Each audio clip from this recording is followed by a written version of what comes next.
I'm Delphine Estebero, your host for today evening. After the beautiful keynote, the stage is all set for our next session. We now begin with panel discussion 1, and I invite on stage our esteemed moderator and panelists. Moderator, Captain Sankal Shukla, MD Bernard Schulte Ship Management India, and Chairman, Foreign Owners, Representatives and Ship Managers Association, FOSMA. The panelists for the day, Captain Tushar Pradhan, General Secretary, MUI. Please, may I have you on the stage? Captain Karan Kochar, Director, Head of Marine People Asia at MERS. Ms. Leah Fernandez, Deputy Manager at Fleet Management Limited. Ms. Nyari Nain, Fleet Superintendent at MERS FMT India. Captain Shushmita Surinder Kumar, Senior Captain, SpiceJet Airlines. I just read out the small important instruction for the panel discussion. This panel discussion is set up for 60 minutes with 10 minutes question and answer round. There will be a bell sound at 30 minutes and 50 minutes into the discussion. The audience are requested to, on the writing pads which are there next on your tables, if you have any questions, to hand them to the volunteers who will be around at the question and answer session. We would request you guys to just mention your name when you are asking your questions. We can proceed with the panel discussion. Thank you very much.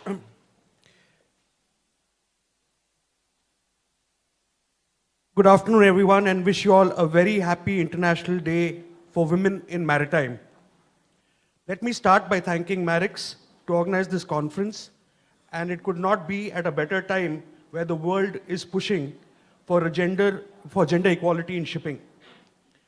Achieving gender equality is one of the United Nations Sustainable Development Goals. If you all remember, in 2019, during the World Maritime Day, it was the theme that was mentioned there was empowering women in the maritime community. This was done to encourage governments and organizations to promote employment of women. The topic of discussion in this panel is to deliberate how recruiters in the maritime industry are sensitized towards gender equality. So we'll start with basically a 3-minute talk from each one of you regarding gender equality, and then we'll start the panel discussion. So I'm the lucky one here. I get to ask the questions, and you all need to be prepared with the answers. So, sir, we'll start with you. Good afternoon, ladies and gentlemen. I will add the word gentlemen. We are used to that, and we are gentle. To all the delegates, all my colleagues, friends, some youngsters I see, cadets who have come here, the future of our shipping. Thank you, Captain Chedda, Marix, for giving this opportunity.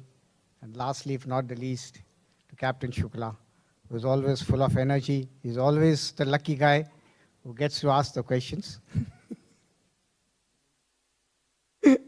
Okay. The topic is gender equality. I'll say I'm extremely glad to be here to speak a few words. This is a very utmost topic which is going around the world.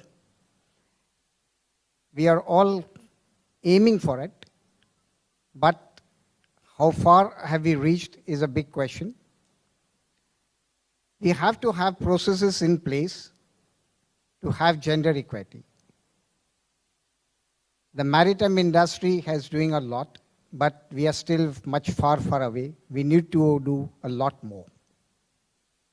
Unless we come together, have some processes, have some policies, have some development programs in place, we will not be able to achieve the goals that have been put in as a 50-50% gender equity for us.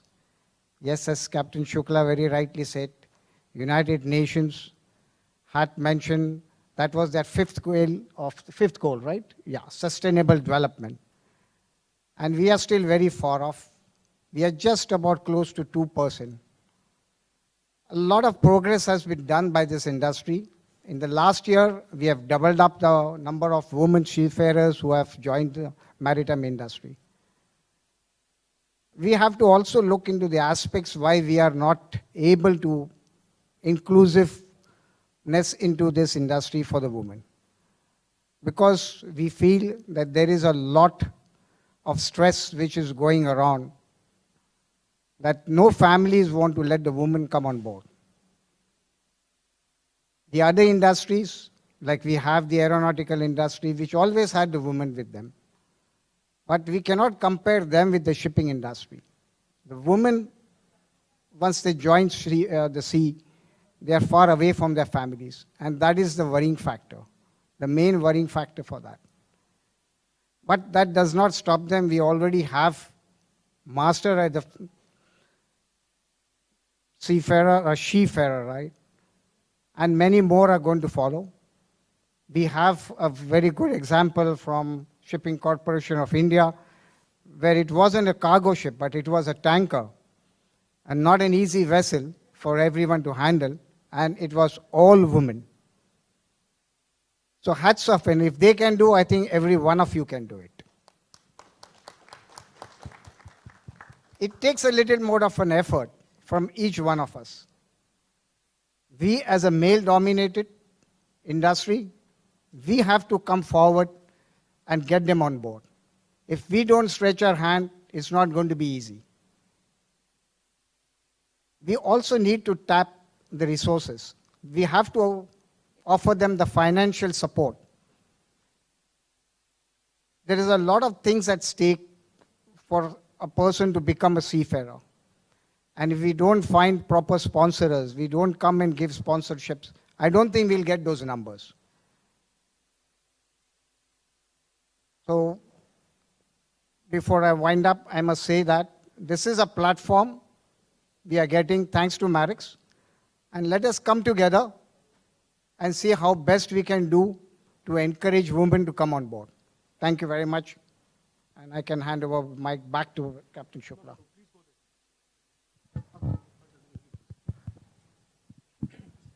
Good afternoon, everyone.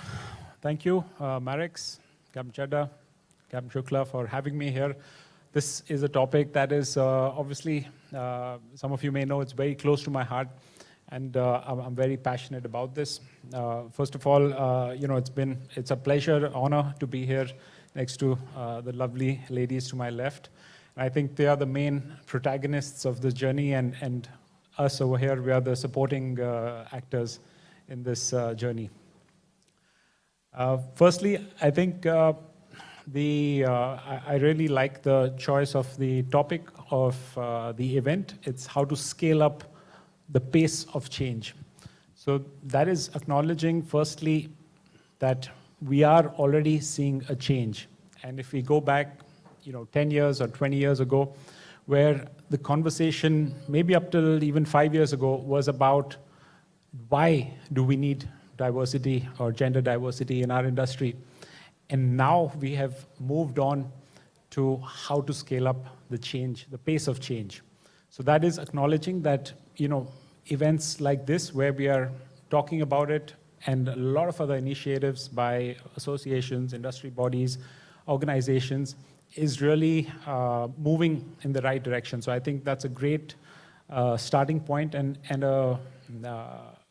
it's a new beginning for our industry, and I think we can be very proud of what we have done till now.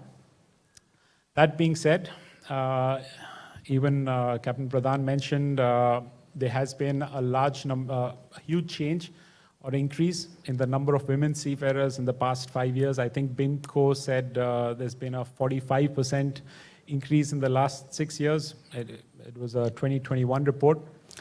But that being said, that increase is 45% because the numbers to start with were so low. And if we continue at that pace, we did some rough calculations on a paper napkin. If we continue at this pace that we are today, to even achieve 10% representation of women in seafaring roles, it's going to take us 60 to 70 years. So no doubt, we need to take action. We need to take assertive action. And it is all of us in this room today, decision makers, policy makers, key stakeholders, companies, representation. We are the ones who can make the change. And if not us, then who? And if not now, then when? So with that, I hand over the mic. Thank you. Well, good evening, everyone. And thank you, Captain Sankalp, for introducing us. Thank you. Well, he's asked us to speak 3 minutes, so being a lady, I think we might need a little more time to talk. So, well, I would firstly like to thank Captain Kamal Chadha and his team for inviting us here and sharing our views, our opinions. So, thank you very much. And this topic is more than a topic of discussion. It's more emotional. We talk about sensitizing and equality and everything, but yes, how much are we in for it? Like Mr. Pradhan said that the men need to support their families. If the ladies go out at sea, so is that kind of support they're going to get when they're sailing back home? Would they get that support from their families? Yes, as parents, we would support our girls, but once they get married, are they allowed to sail? What are the pros and cons? We need to all look at such questions, look at such circumstances. But yes, myself have been in the industry, not sailing of course, at shore, for 20 years, that's almost 2 decades. So yes, I have been in this industry and I've not even realized that I'm being part of it. And yes, as they said earlier, it's a man's world.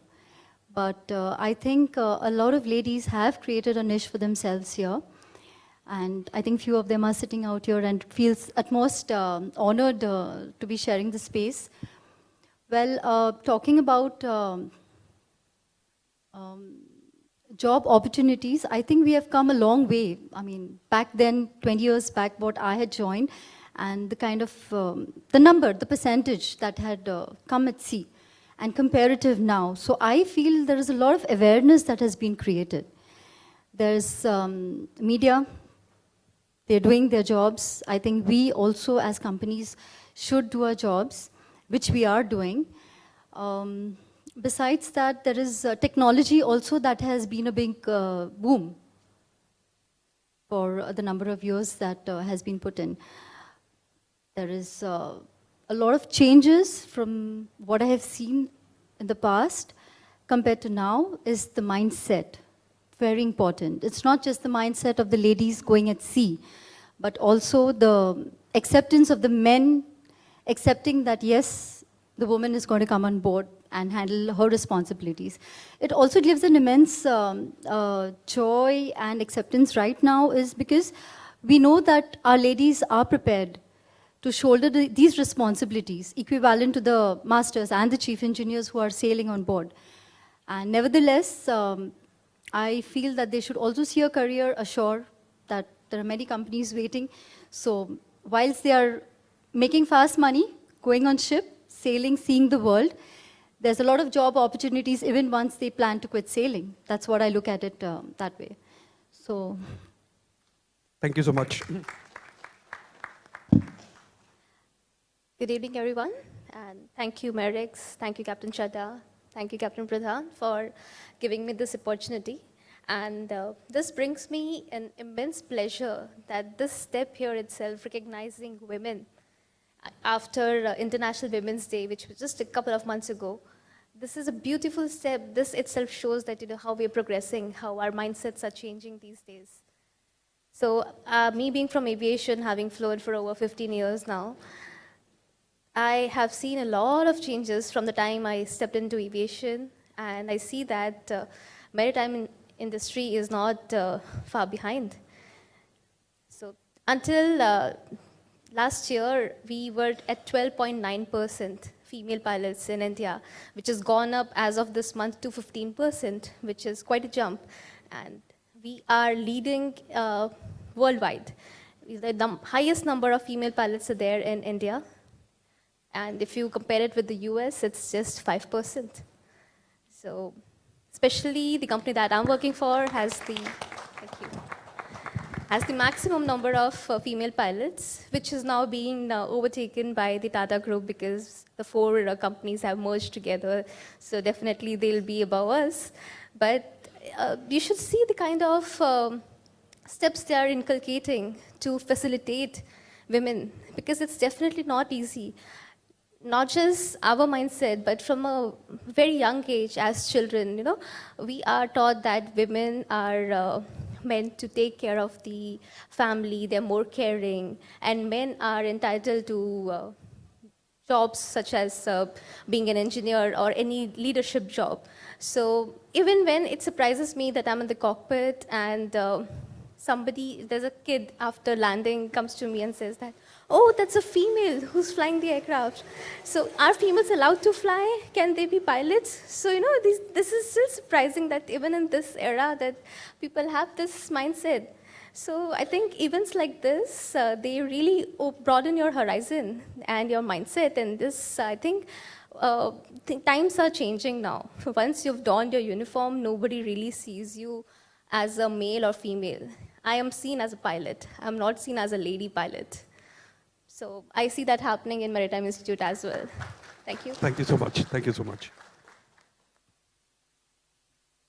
Good evening, everyone. Thank you, Captain Sankalp, for the introduction. Gender equality, to me, right now, is what on this stage is. We are strikingly equal in number. So that brings me back to me. I represent gender equality. With that, it's important to once again introduce myself.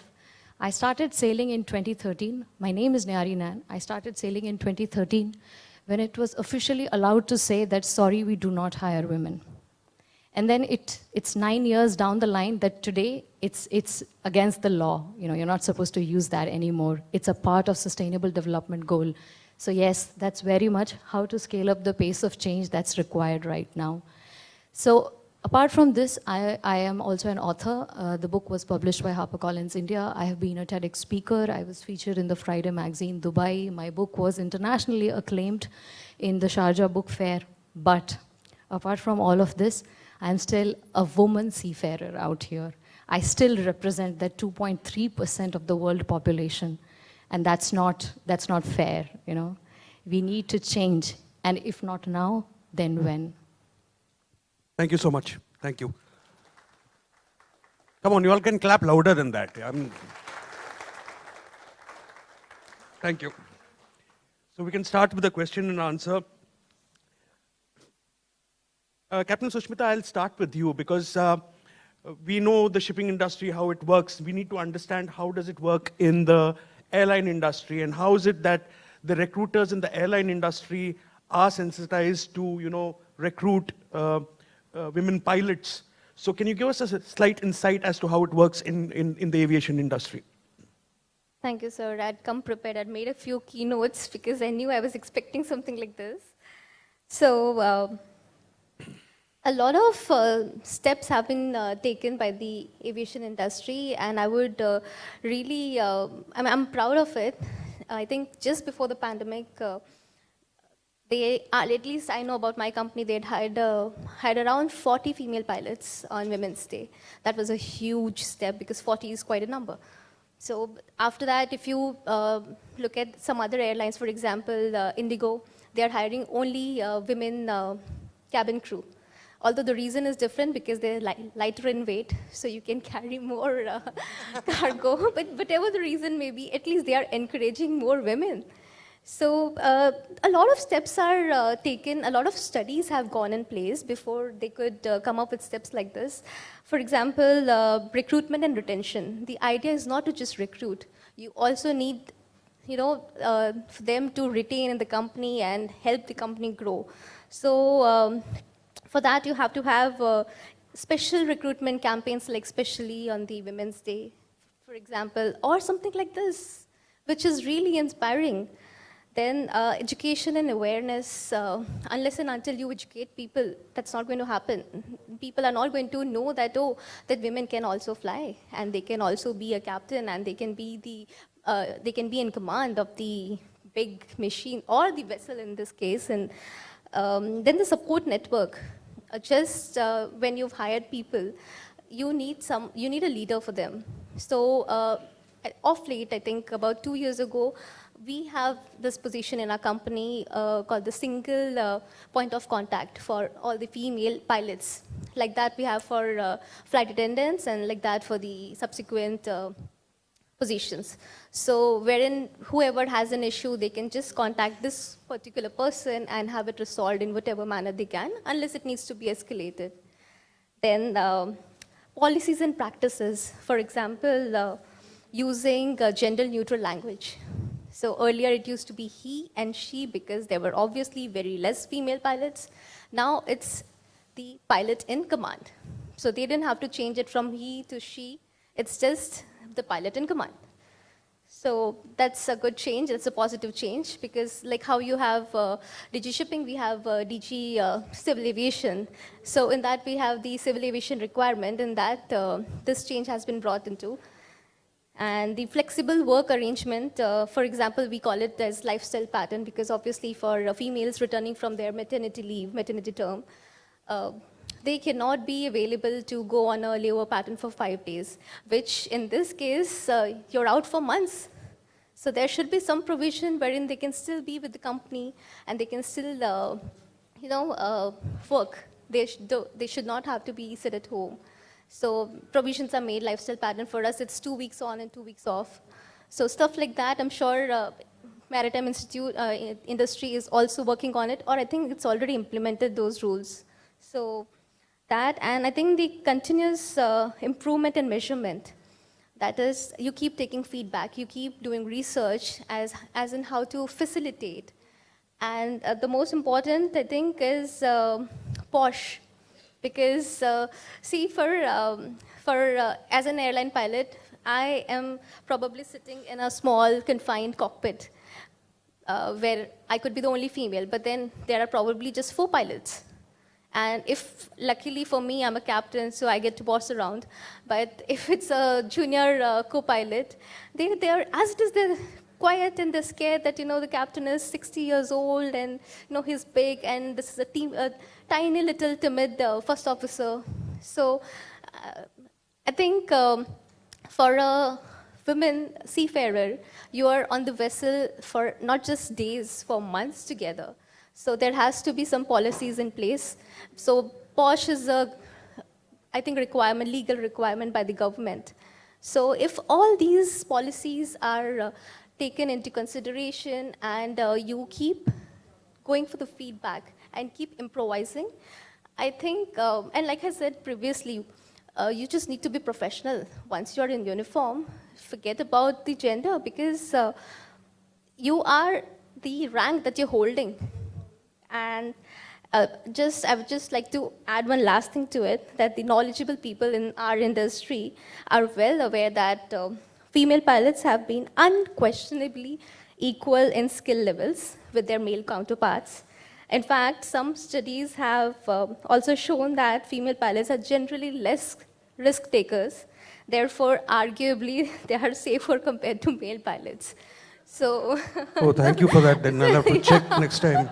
Taking absolutely. a flight, No, I'm actually being very honest about it. Like a lot of time when we're sitting on a layover, we're sitting together, and then there's something called as, we keep getting a safety report from our company that, maybe your landing speed was up by 2 knots from the parameter. Yep. We are allowed to go about 10 knots and minus 5 knots, but if it's not in the parameters, we get that. And I'm like, yeah, I haven't gotten any in the last 6 months. And these boys, they have it like every second week. So be careful who you're flying with, eh? No, it's all within limits. But of course, they need to keep you in check so that, you do not go at a rocket speed. So stuff like that. Thank you so much. Thank you so much. That was very insightful. And ladies and gentlemen, just for your information, our collective bargaining agreements are also being reviewed, and they're going to look at making it completely gender neutral. That means no seaman, it is seafarers. Only one question I asked them for which I didn't get an answer: what does pumpman become? No answer for that yet. I'll let you all know as soon as I know. Okay, Captain Pradhan, we come to you. Yeah, back to you. No, we didn't. We just started with your introduction, then you went on. I know that MUI, long time back, Maritime Union of India, long time back, started the women's wing. That was quite some time back. So what do you feel from the union's perspective should companies do for their recruiters to, be more mindful while dealing or deal with gender equality when it comes to women seafarers? Good afternoon once again.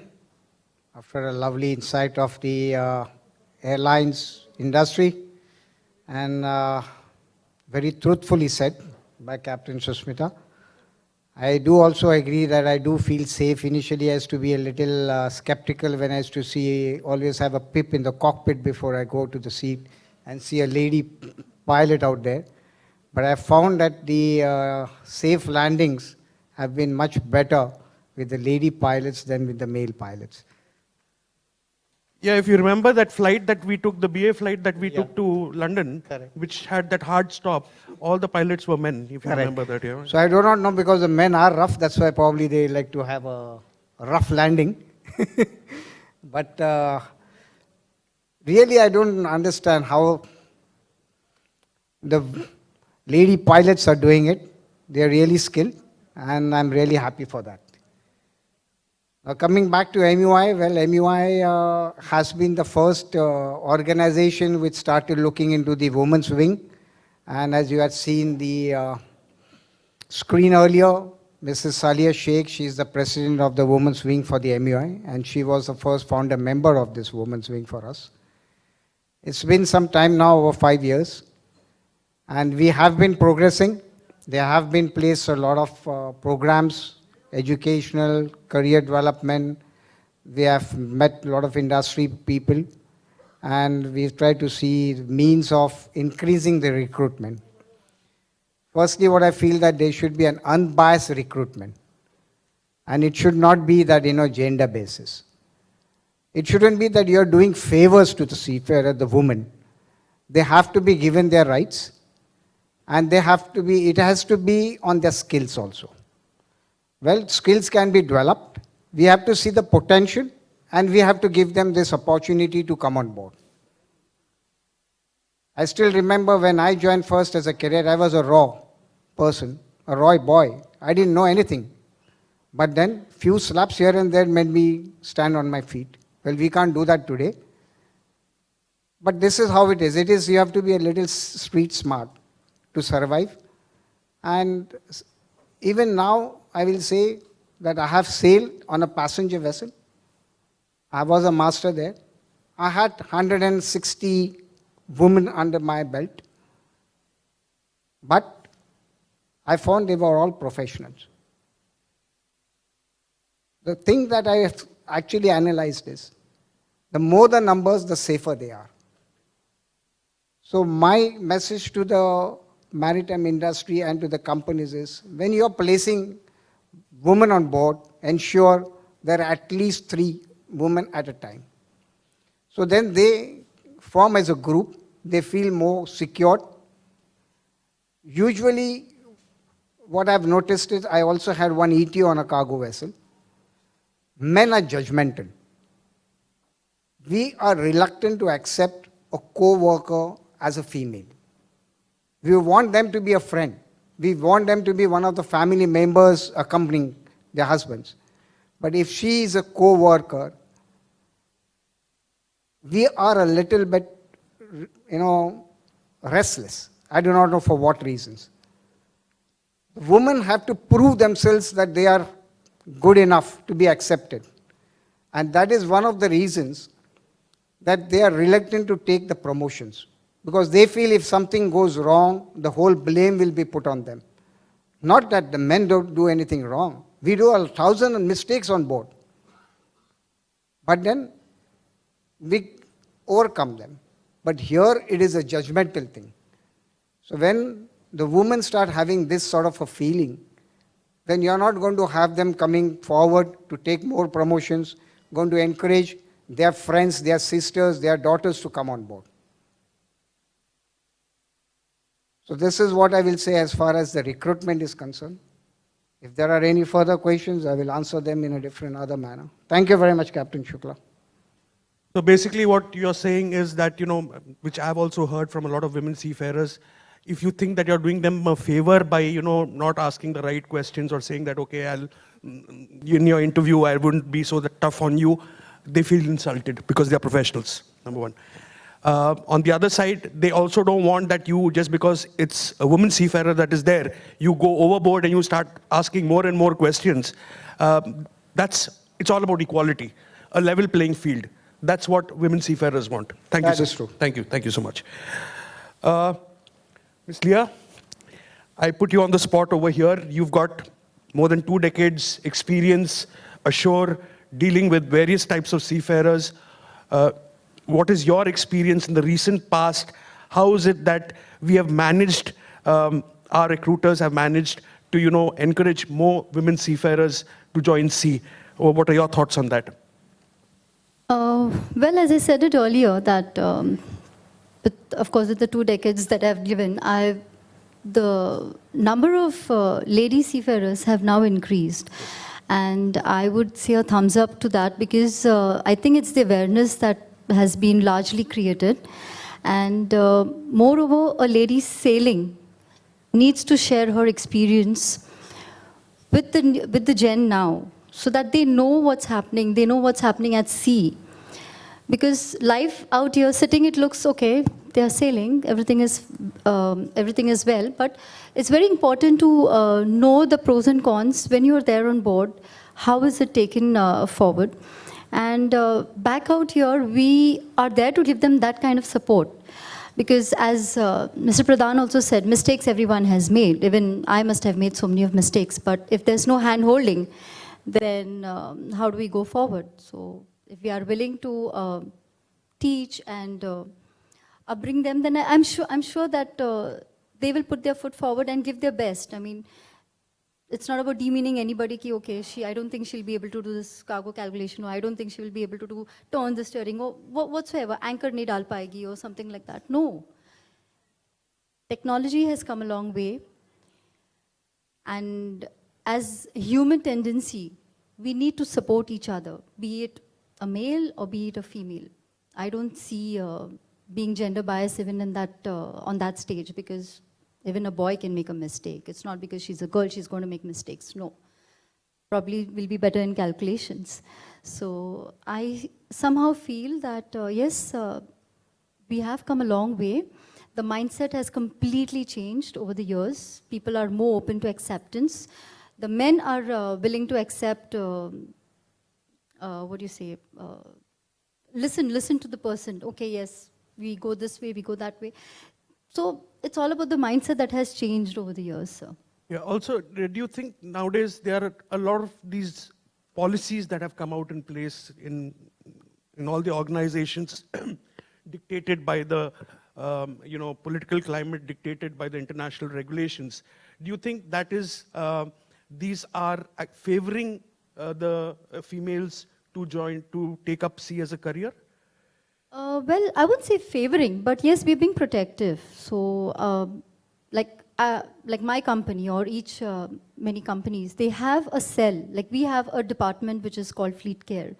We have a fleet manager who's assigned to each individual girl who goes on board. So they are in constant touch with them whilst they are sailing also.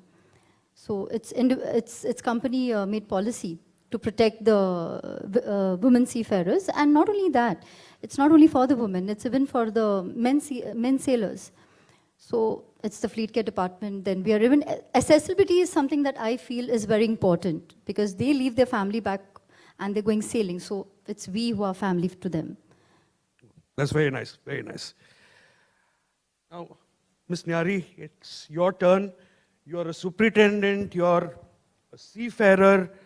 What do you think is how do we empower our recruiters to attract more and more women seafarers to the profession? What is your thoughts on that? Now, you've seen both sides. You've been out at sea. You're now ashore. Superintendent is somebody that everybody looks up to guide them when things are difficult. So what you have to say regarding this would be very important for us. Was that a time check? So first of all, I would like to add a little humor to what Sushmita said about, she was in a cockpit, with a 60-year-old, could be with a 60-year-old pilot. And apparently for them, the grim would end in a few hours. But let me tell you, in the control room, it stays for months. So yeah, we've had to go through that for months. But coming back to your question, Captain, so yeah, as a superintendent, of course, now I can say that I have seen a 360-degree, complete phase of how the shipping industry works, right from an execution as an operator level to a manager level. And one of the most closest to my heart changes that I've seen is that I've recently approved some orders. Superintendent has the money. We approve orders for our vessel. So I recently approved some orders for sanitary napkins and tampons, which we have started in Maersk as part of a package. This was unimaginable. Like my baggage was half full of maybe the packets, and then my safety shoes and boiler suits, and then oh my God, where do I keep my stilettos or my dresses? There's no space. Because nobody ever thought about it. We've always been so insensitive that, there is something. I'm sure, we all know that in the ship's medical chest, we would have condoms, but we didn't have the sanitary napkins. There was no point of it. So now, at least with that perspective, there is a huge change which has come up, and the seed of it is the perception. It's because people have finally acknowledged where we've been faltering, where we've been wrong all this while. It's not just us, like women, we represent minority. It's also the transgenders, there are so many other people that we are now trying to make them leveled up, make them at par with us, because we have acknowledged. So that is one key factor. We need to acknowledge, we need to accept that yes, whatever has gone past, we've not been doing the right thing. We need to change right now. Not because we're doing a favor, but also because it's morally the right thing. When did we really pause to think of it that women, from being another creatures, were just transpired into being commodities? We didn't even realize that. It's just happened. How did that happen? How did the manipulation, just like Ms. Sudha said, that the first ever World Cup was played by women. We didn't even know about it. How systematically it has been manipulated to suit just one set of gender, and why? You're not allowed to go to Sabrimala because the deity is under celibacy for whatever reasons, but you are allowed, every other person is allowed to go to Kamakhya temple where it's the deity's vagina. Why have these manipulations been done to suit one set of people? And that's where acknowledgement comes. We need to accept that we were wrong and we need to make changes. That's what is the key to even the seafaring, the maritime industry, which even now boasts of being toxic masculinity. And I'm sure, Captain Shukla, even you would, at one point of time, must have recited these stories. We all have done that as seafarers. I'll just tell you a very interesting thing. We're so proud of telling our stories, and we always start with our first ships. So we always go about it like, on my first ship, I was grilled, I was slogged, I was put to shit, and we are so proud of it. We're so proud of the fact that we belong to an industry where it was so okay to be pressurized, bullied, and be in that toxic atmosphere. Why? It's at the end of the day, it's the humans that we are working with. Why did it have to be so grotesque, right? So it's the mindset which needs to change, and it's only forums like these, it's only topics like these which we keep discussing. It's just like safety. Safety is something that we keep reminding our seafarers. You have to be safe, you have to be safe. It's same like that. We need to keep reminding ourselves that we have to be equal, we have to be ethical, we have to be equal, we have to be ethical. Thank you so much.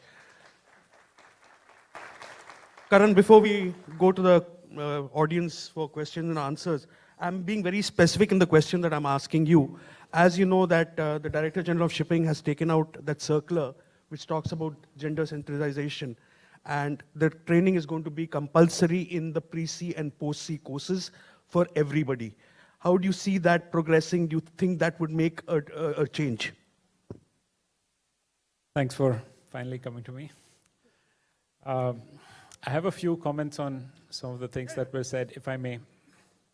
So when we're talking about recruitment of women, the first thing we need to acknowledge and realize is that there is no market. There is no pool of women seafarers that we can go out and hire. So in order to increase the number of women for recruiters to select from, or whether to be biased or not biased comes later, but first they need to be that applications. A lot of people ask me that, how do you hire women? We are not receiving any applications. That's because there is a very small pool of women in India especially, and most of them are already secured jobs in good locations, and if we pursue that, we would just be poaching from each other. We're not growing the industry. So that's the first thing, is that there is no market, and the only way to attract a new market is to start at the grassroots level, and it is about creating awareness in schools, in the industry. It is events like this. It is about publicity in the media, in all mainstream media, creating awareness about this role. A lot of schools that we have reached out to as part of our outreach programs, where all girls schools, where all the girls, the teachers, the faculty, nobody was aware that seafaring role is an option for women. So we need to start at that level. That's the first thing. The other part is about the life on board, which a lot of us have alluded to, and there is a requirement of a cultural transformation. And that's a long journey. It's not going to be done now, but we need to start moving towards that direction, where we are creating inclusive policies, as was mentioned, which would allow a more conducive environment on board, where a woman or a man can go on board and feel physically safe, psychologically safe, have an environment around them that helps them grow and develop. Captain Pradhan mentioned about biases or men not accepting women, and that's true, right?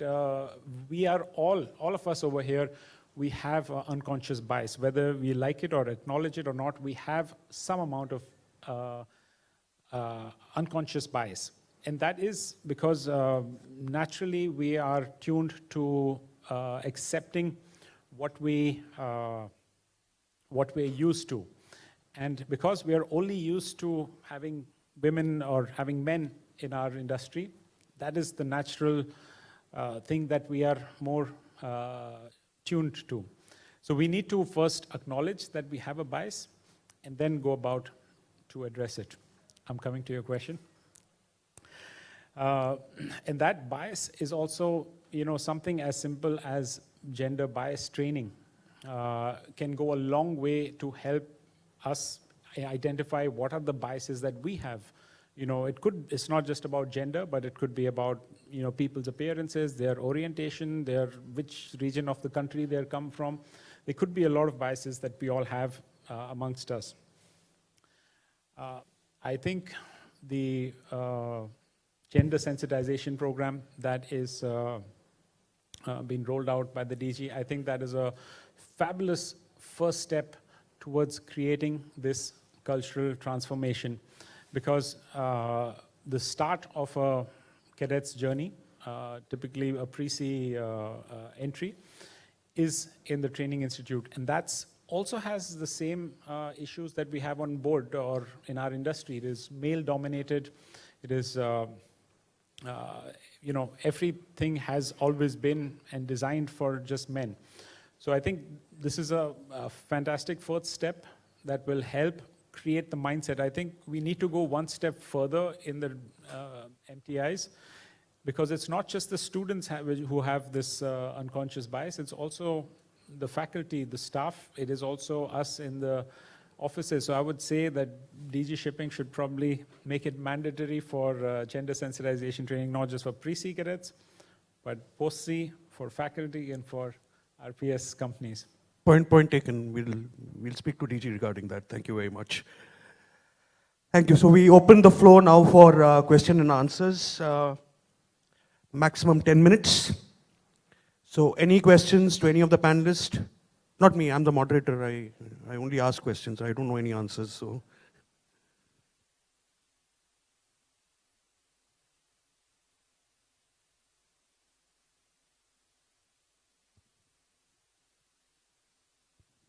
So if you have any questions, you can hand it over on a piece of paper to me.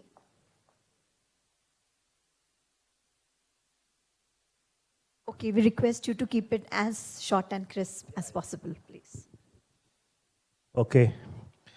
Good evening, ladies and gentlemen. This is Manoj Yadav.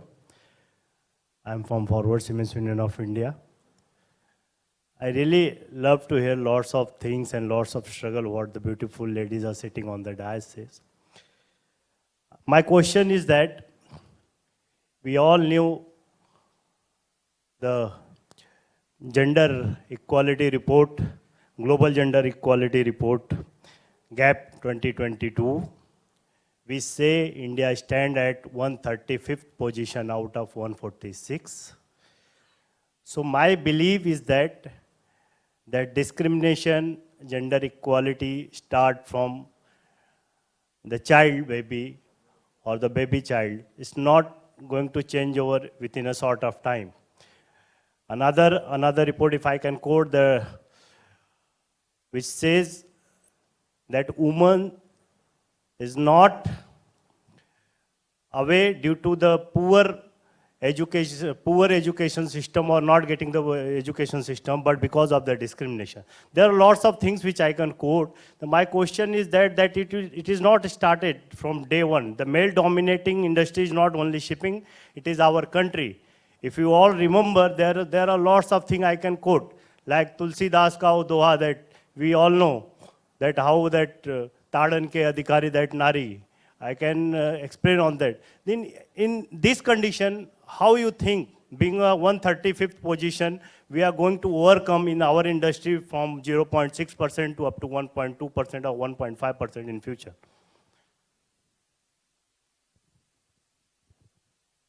So your question is to whom? To Nyari. Okay. To Ms. Nyari Nain.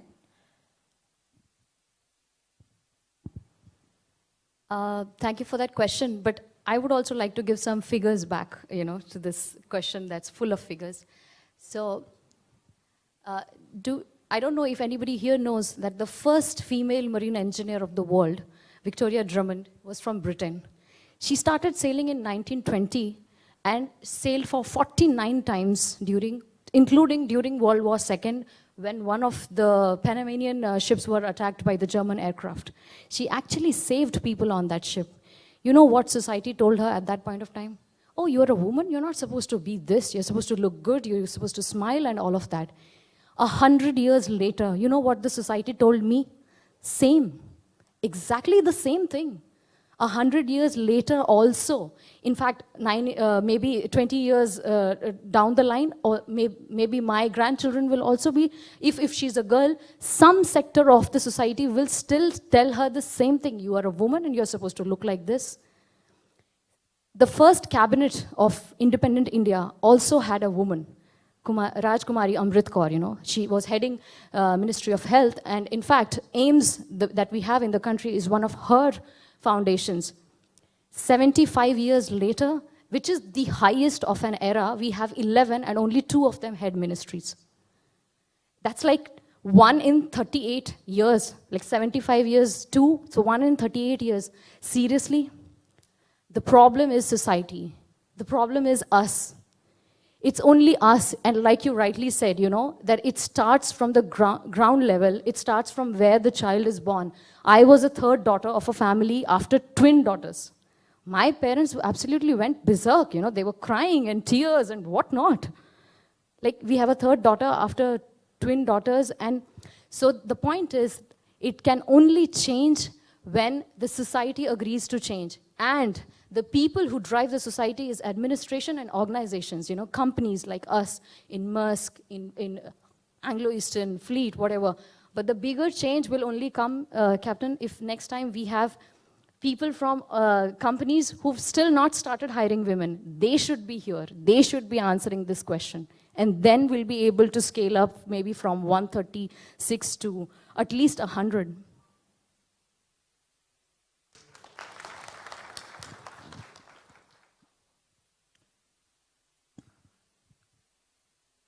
So we have one more question that I would like to take first from Mr. Pavan Sisode.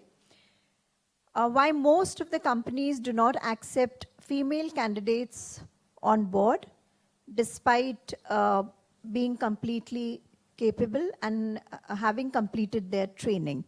This question is to Captain Tushar Pradhan.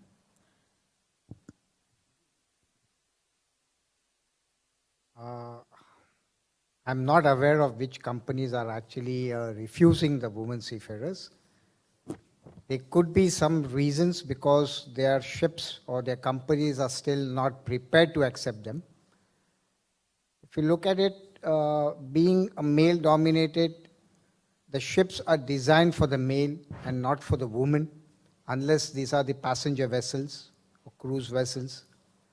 So probably they have not got the adequate resources to accommodate the woman on board. As was rightly said, the medical facilities are not provided what should be there for the women. We need to have a total change in the medical locker. But if there are issues, if they have been refused, they can do approaches at the MUI. We will have a word with these companies and find out why they are not prepared for it. As per IMO, there is nothing, as no company can accept them. Each company has to accept it. So we will have a dialogue with them and ensure that they do take women on board. I hope for the time being this satisfies your answer, may not be the complete answer. And I'll hand over to Captain Kocher. He might have to add a few words. Just that they're welcome to apply to us in case they're not been taken by another company. That's really nice of you and very sweet of you. A big round of applause for Captain Kocher. So there is actually a mechanism where we can deal with this issue. We can take one more question as of now. Thank you, Radhika. So good evening, panelists, and congrats, Marix, on a wonderful event which you've arranged. I just want to share with you something which, and I don't know if I can ask the question to the panelists or to the cricketer Sudha Shah here, maybe you can answer this. Can you envisage a future test match with equal number of men and women playing the match? IPL. Next. Okay, so we have had it in our society, okay? We, like you heard of IPL, we had RPL, Raheja Premier League, and it was one of the best tournaments we ever had. For the last 4 years, we've been having this. We have men, women, and children in the same team. And I think something like that needs to be done in the maritime sector, where we can, when we do things together, ensure that all of them are there, and then they participate equally in each of the events. So the question is to Captain Kocher, of course. Maersk is... You hold on to the mic. Maersk is the leading person here. And the side question to Captain Sushmita. I see you, you conduct a Helm course, the Helm course, or the Shelm. Okay, you don't add a she next to it, no. Okay, so we created a course called VRM, Vessel Resource Management, which was not the CRM, and it's a Hamara VRM, it's from India. And there itself, we had taught gender equality right in 1997. There is is there any component of gender equality in the Helm course which you teach, which you've done in UK apparently? Do you think British systems will help you sensitize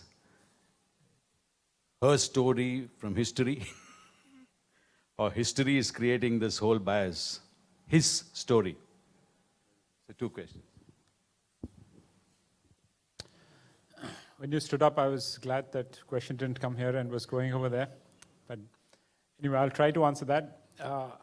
So at Maersk, what we are doing to address this is at a very high level. We are, as I mentioned, on a cultural transformation journey where we are trying to change the mindset and the approach towards people who are not similar to us, whether it is women or other genders, to create a safe, psychologically, physically safe environment for everyone to thrive. And part of this is we have a campaign called Leading as One, or One Team, where it includes online training, CBTs, and of course there are 90-minute online workshops. It also includes 4 days in-person training for our leadership on board. We realize that for any change to happen on the ship, the leadership has to be bought in. And with the leadership, generally, the more senior people, they can have a lot more impact on the culture on board the vessels. And they're also those who are traditionally, been sailing for a much longer time and could impact the culture on board and in the entire organization on a high level. So there's a lot that we're doing in terms of training, in terms of campaigns. And of course, one part is that you can teach a person German sitting in India, but they're not going to be fluent with that unless they're living in Germany. What I'm trying to say is that you can teach gender sensitization, cultural transformation to somebody, but if they don't have different people around them to practice it or to utilize it, it's not going to be effective. So we also need to increase the number of women to be able to create a safer environment for them. And I think Captain Pradhan also mentioned at least 3 women on board. So it's an all-rounded effect. Thank you for the question, sir.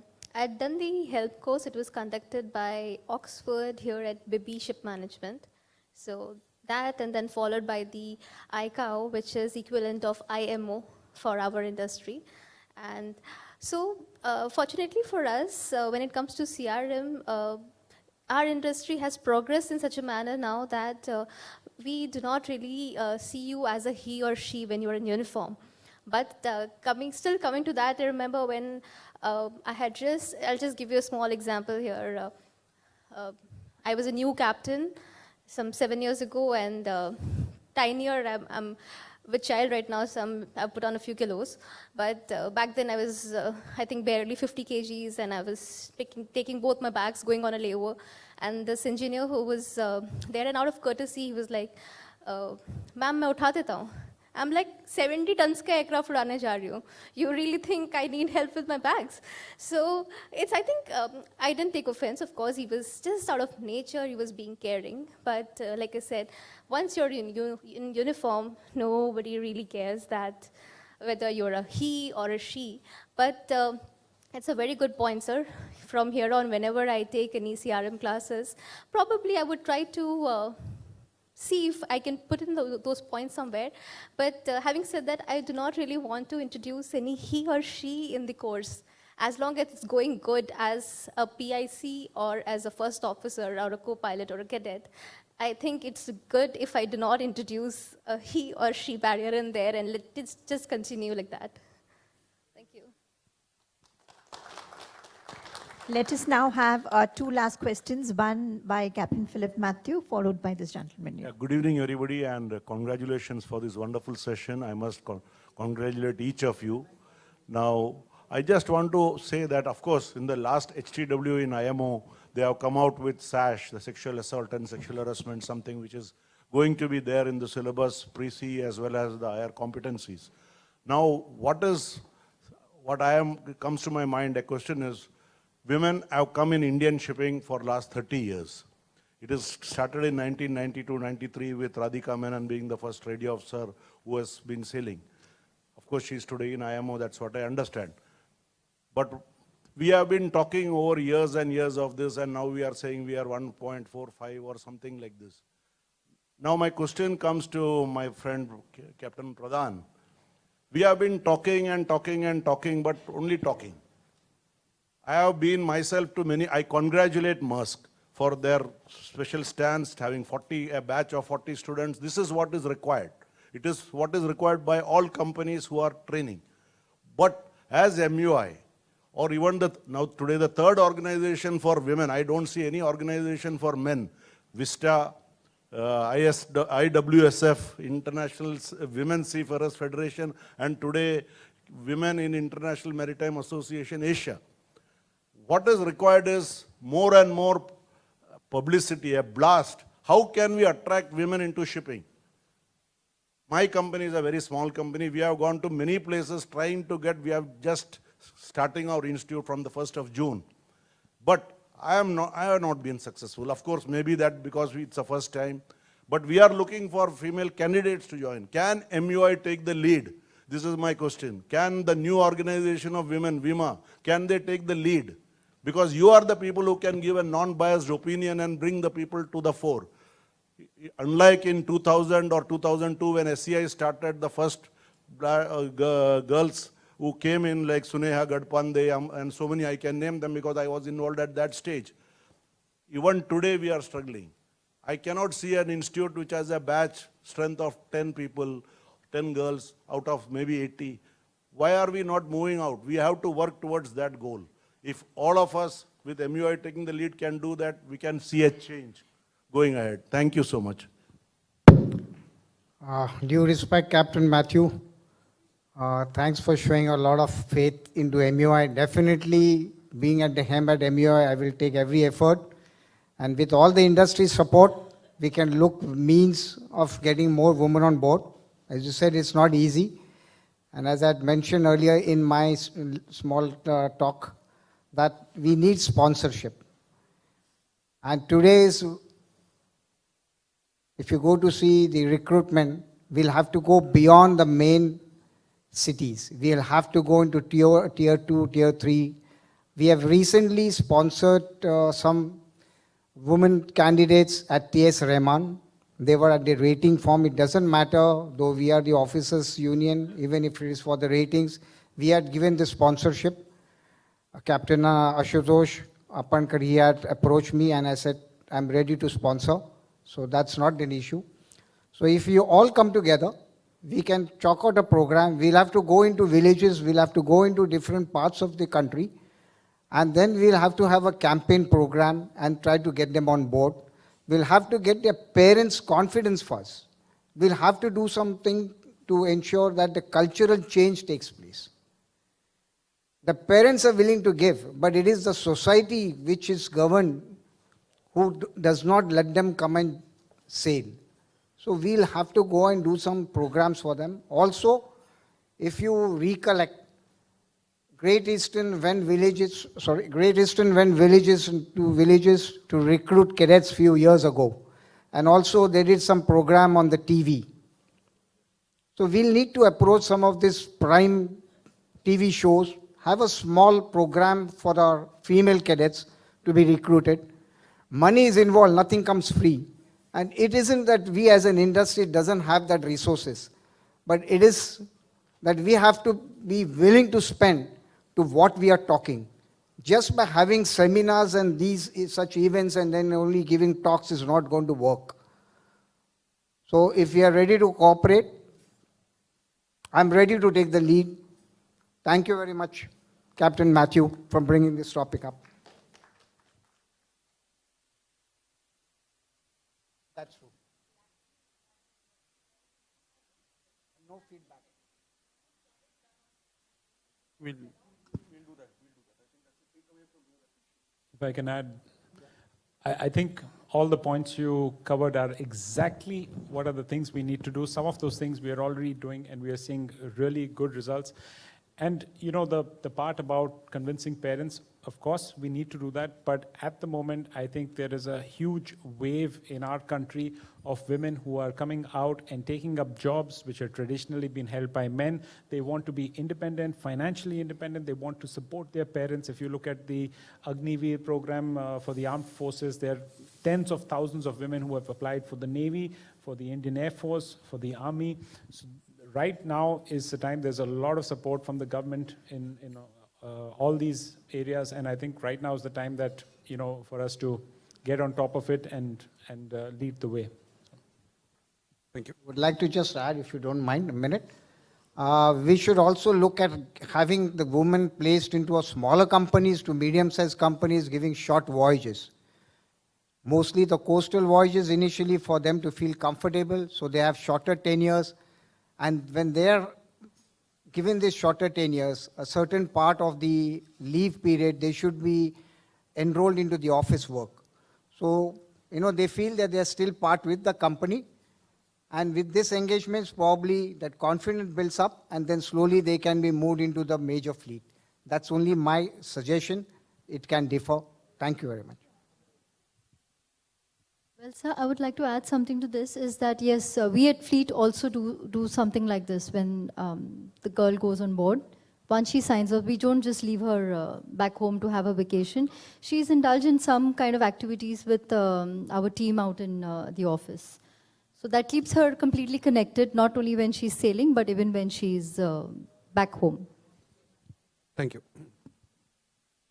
We'll take one last question from the cadet fraternity here. Cadet Sai Shriman Sa from Chatkara University. His question is, what advice would you want to give to women trainer cadets on board, as the cadets are the junior most person on board? So what advice would you want to give? I don't know who would be able to answer that question. Could you repeat that, ma'am? We didn't quite. What advice would you want to give to women trainer cadets on board? Women trainer cadets. Training cadets, okay. Women training cadets. Training cadets. Trainer is mentioned. Women training cadets. There is nothing that has to be specially told to any women trainee cadet. They are a cadet, they should be treated equally like what any other cadet is treated. As simple as that. That's exactly what we are talking about. And today you've got very, very strict rules regarding bullying, harassment, what you were talking about, what was there? No, Captain, I think the question is about the motivation for the cadet herself. What would you say to motivate the cadet Like an herself? advice. Advice to a woman cadet. Yeah. Be a normal cadet, become a master. You've got careers ashore after that. So that's exactly what you need to give. I mean, it should be no different. It should be equally the same. What you give a man cadet. So, Yeah. We should, I want to reach that stage where Captain Sushmita was talking, that we shouldn't think him, her. Beyond gender. Think beyond Think beyond gender. gender. Nothing, I mean, for me, That's if I have to tell a woman cadet that you need to do this, you need to do that, it would be insulting for the woman cadet. So just to add on to that, when I started my first ship, the superintendent's PA was a female. So a lot of people suggested me that, Nyari, this is a profession that you could really take on, after this ship. You could become the superintendent's PA. And today I am the superintendent. Yeah, so you've answered that question perfectly well. Yeah. So, so a small thing that I always tell, all the women out there, that you give me stilettos or safety boots, I always walk the best. Because nothing apart from this energy, this journey matters to me. And that's what should be the thing, You could don any suit out there and you can fix it. The thing is, at least in our country, with that absolutely comfortable option of being a housewife with all the domestic help, you could absolutely do nothing and sit at home. And yet, if a woman chooses to be on the ship and of all that in the engine room, you don't need to judge her anymore. She's done all that house, the homework. All of that is done. All that thing is secured. Now she's on to that and she will work. That's it. Thank you. Thank you for a very enriching session. And I would like to sum it up saying that, to get more women on board, I think it is a collective effort rather than just individual companies doing it. The entire industry coming together, if they're able to do that, I guess you will get your answer of gender equality and, being sensitive to women and the other needs. So there won't be any woman or man, it will just be a seafarer or a staff, whoever is there around. So we'll just have a felicitation now of the panelists and the moderator. I request Mrs. Sudha Shah to please come on the stage to present the mementos to them.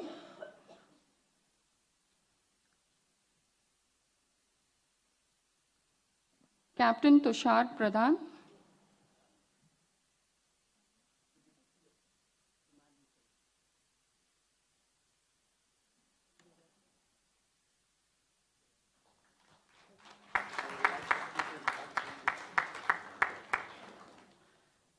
Captain Karan Kochar.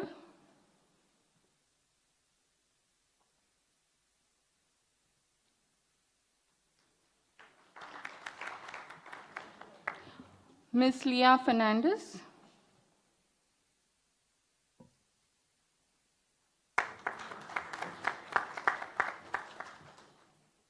Ms. Nyari Nen.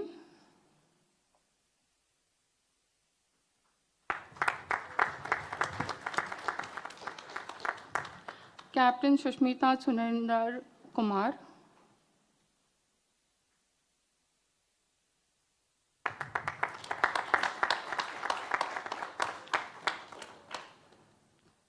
Captain Kanpal Shukla.